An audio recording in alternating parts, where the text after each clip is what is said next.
Hello there, Heartland Homestead. I'm doing a quick update because I've done a few about the 6.2 that came in that 2500 we got from Utah.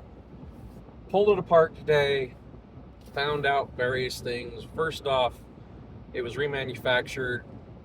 Second, we had a catastrophic lifter failure.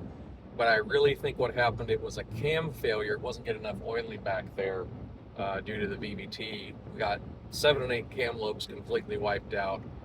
We have a lifter on number 8, I believe, intake that was pretty much in pieces. It was exploded. And found out that it is a 1010 crank as well.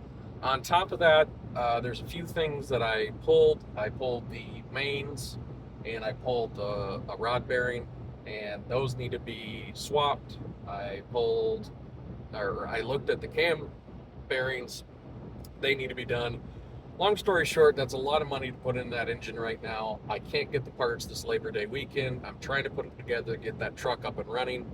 So I'm on my way to go get an Isuzu NPR engine.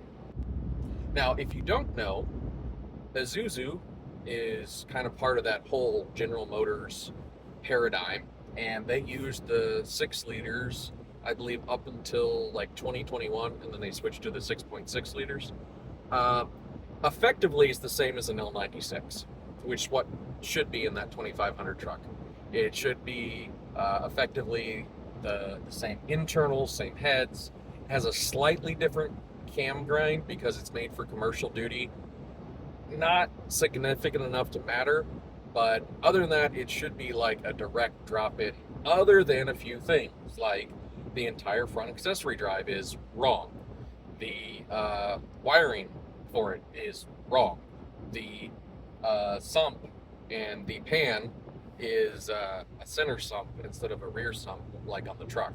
So we're going to have to pull a lot of parts off the 6.2, I think, to make the 6.0 work, but I'll have to burn that bridge when I get to it. So right now I'm driving an hour and a half south, go get that Cannonball back home, completely clean it up, drain it, pull the pump or sump off, make sure everything's the way it's supposed to be on it. I'm gonna probably check a main just to verify it's supposed to be a low mileage engine, and then we're going to see if we can dunk that in the 2500 just so Colin has a truck, it gets out of my driveway, and we can continue adventuring. So that's kind of the update. I'm not going to be able to do a long form video right now. I've been trying to get one together with this 6.2. It's not going to happen, obviously, and I'm not going to spend the thousands of dollars in parts to put an engine that might have another failure. I want to do it right. I want to get fresh bearings, want to get fresh cam bearings. I want to go through, and even though we cleaned up that lifter bore really well and it cycles that lifter like any of the other bores do, I'm kind of thinking of sending it to a machine shop and getting it bushed. If not, the very least, I'm going to rip that whole thing apart, go through the rings, do a fresh little ball hone job on the cylinders to get some fresh crosshatch in, and I don't know, maybe a few other things to do some power tweakage on it. But it will never probably go back in that 2500 truck. It might go on another project to be decided, but we'll see how it goes. Anyway, that's kind of the update. I'll bring you back when we're on our way home and see what our adventure leads us to. Anyway, Heartland Homestead, out.